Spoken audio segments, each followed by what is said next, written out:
Now, this is important. You won't see it discussed many other places. The new American Civil War. Now, suddenly, Democrats and their media mates are panicking. US President Donald Trump, the monster that they thought looked beaten, suddenly looks like the favourite to win the November election. How could this possibly have happened after all the media attempts to kill him off? Well, one big reason is that the left started a civil war, and it's backfired. For more than 3 months, mobs whipped up by race baiters and the far left have burned, trashed, bashed and looted in a string of Democrat-run cities, Minneapolis, Portland, Chicago, Seattle and more.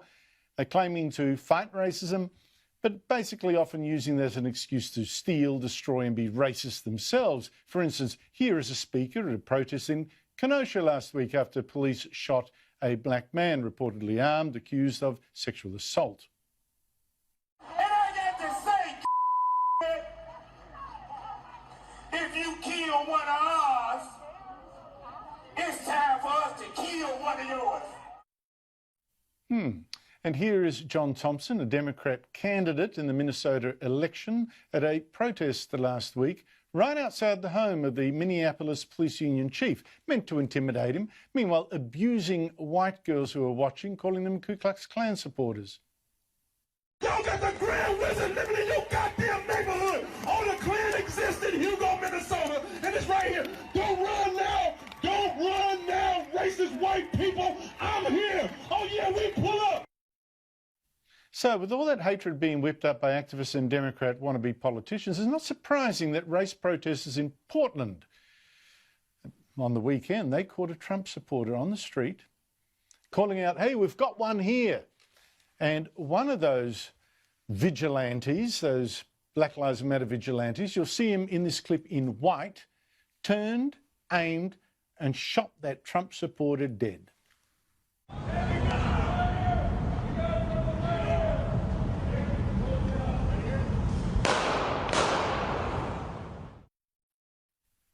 Now, you may think this menace, this involvement of Democrats, is an anomaly. I'm cherry picking here.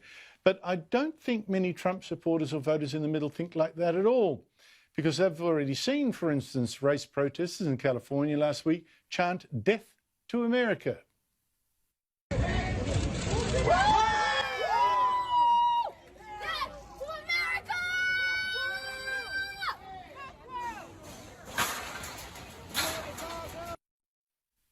And they've seen Black Lives Matter protesters threaten and scream abuse at a woman, someone just sitting all alone at the diner when she would not raise her fist in support. They've also seen outside the White House last week anti-Trump protesters punch a man in the head and set up a mock guillotine for Donald Trump while the president was inside giving a big speech. And then the mob surrounded and menaced Republicans leaving that speech at the convention, the Republican convention.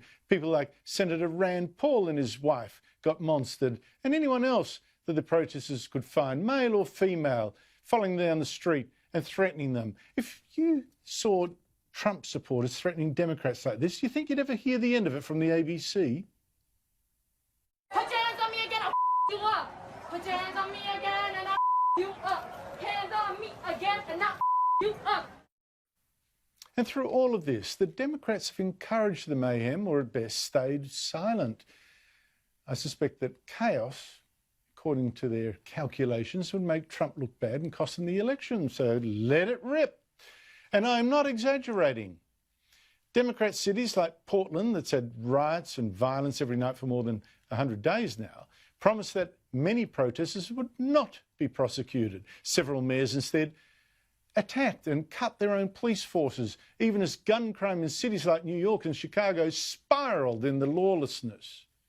As for Democrat challenger Joe Biden, his staff members, meanwhile, donated money to a group defending people arrested in the rioting and looting in Minneapolis that had turned block after block of that city into literally a smoking ruin. Also soliciting money to defend them was Biden's running mate, Kamala Harris. Chip into this freedom fund, she urged her supporters, and in an interview said that these protests must in fact go on. There are protests still happening in Yes. major cities across the United States. I'm just not seeing the reporting on it that I Right, had that's right. for the first few weeks. That's right. But they're not going Now, to stop. They're not going to stop. And they're not, this is a movement. They're not going to let up, and they should not. And we should not. And or should they? Well, but then Donald Trump's poll numbers last week started to rise. And all over, on CNN in particular, that's far left, that hates Trump, they sounded the alarm. What a change that was. Because first note this, just a couple of months ago, one CNN host, Chris Cuomo, who's brother of the Democrat governor of New York, he wouldn't hear of any criticism of this violence. Now, too many see the protests as the problem. Please, show me where it says that protests are supposed to be polite and peaceful. But last week, fellow CNN host Don Lemon, another Trump hater, warned him, wait, the polls show these riots aren't working. Pull back. The rioting has to stop. Chris, as you know and I know, it's showing up in the polling. It's showing up in focus groups. It is the only thing right now that is sticking. It's the only thing that could stick and save Donald Trump. And sure enough, Joe Biden and Kamala Harris are now racing out, damning the violence at last. Too late. Harris said, I join Joe Biden in condemning this violence. And Biden had the gall now to say, yes, I condemn this violence unequivocally, only then to blame Donald Trump for the mayhem caused by the left. What does President Trump think will happen when he continues to insist on fanning the flames of hate and division in our society? He said. Well, who's been doing that? Joining me is Barbara Heineback, former press officer to the wife of then Democrat President Jimmy Carter before becoming a strategic consultant to Democrat President Bill Clinton. Barbara, I'm shocked by what I see. Thanks for joining us, but how serious is this political violence? It is terrible, and it has been terrible for 3 months. We've talked about it before, Andrew, and what's so sad right now is that when we watched for the last 2 weeks the Democratic and the Republican conventions, during the Democratic convention, they had 5 nights, 4 hours a night.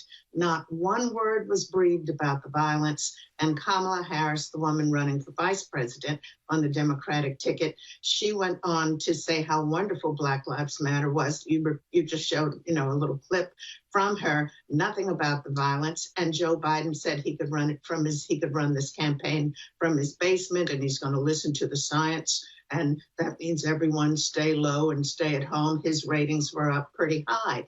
Now, as you showed Don Lemon pointing out just as of Friday, because the Democrats came off a convention where they did 2 things.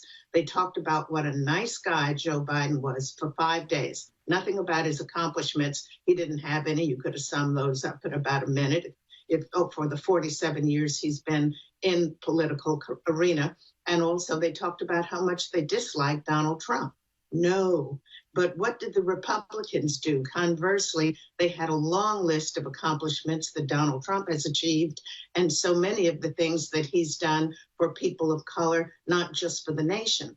He has given money on an annual basis to historically Black colleges and universities. Even when I went to Howard University many years ago, they had to almost beg and borrow to get annual funding for the school to stay open the coming year. And now Donald Trump has said, no, you don't have to do this anymore. There will be annual funding coming forth to you. And then he put the embassy back in Jerusalem, where 4 or 5 presidents before him had promised and never did anything about it. It's Donald Trump who started prison reform, and that meant shorter sentences and looking at the numbers of how many Blacks are in prison versus whites, and basically looking at, let's correct this so that the crime will lead the time. And you're not going to have someone in prison for many, many years for a smaller crime. So he's looking at that. The economy went up until COVID-19. It's coming back pretty nicely, I think faster than some had expected. And what we're going to be looking at now, when we saw that the Democrats have spent the last 4 years without having done anything policy-driven or constructive for people of the nation, They've spent their time trying to either impeach Donald Trump or trying to blame it on Russia. Is he in cahoots with the Russians and these other scenarios? And I think that the Democrats were hoping that the Black Lives Matter demonstrations were going to end up at the foot of Donald Trump. And what they've done for 3 months, because I do a lot of channel surfing, I'll watch a full clip of the violence like you just displayed a few minutes ago. But when you watched some of mainstream media, they took out those clips and just showed you the part where they were demonstrating, in a peaceful manner during the day. If they were so peaceful, why would they have to hide their faces? I did a lot of marching and protesting back in the 60s and early 70s, when in my college years and younger years. And we wanted people to know who we were and what we stood for. And it was for a goal and a reason. But like Donald Trump called them many months ago, domestic terrorists, that is exactly what they are. They're thugs, they're thieves. Yeah, Barbara, this to me seems so obvious. I do not see the media calling it out. We've seen the Democrats actually conniving in this violence. Can you explain to me what has happened to the party that you joined and worked for? I didn't leave the party. The party left me. And when I look at what the Democrats are doing right now and some of these demonstrations, it reminds me of Hitler. Because if you didn't raise your hand and say, what was it, Hail Hitler, Hi Hitler, now they tried to get Ron Paul they said, say it, say it, say it. And the woman you showed outside the diner or a restaurant, when you force someone to do something, that is taking things beyond the Marxist extreme.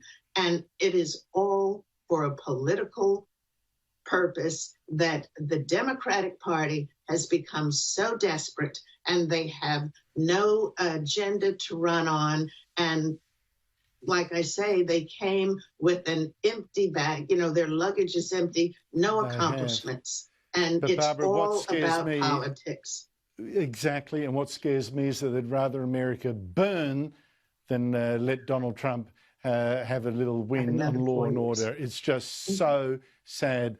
Barbara Heineback, thank you so much indeed for your time. Thanks for having me. I so worry about what will happen if Donald Trump does win the November election. What will they do next?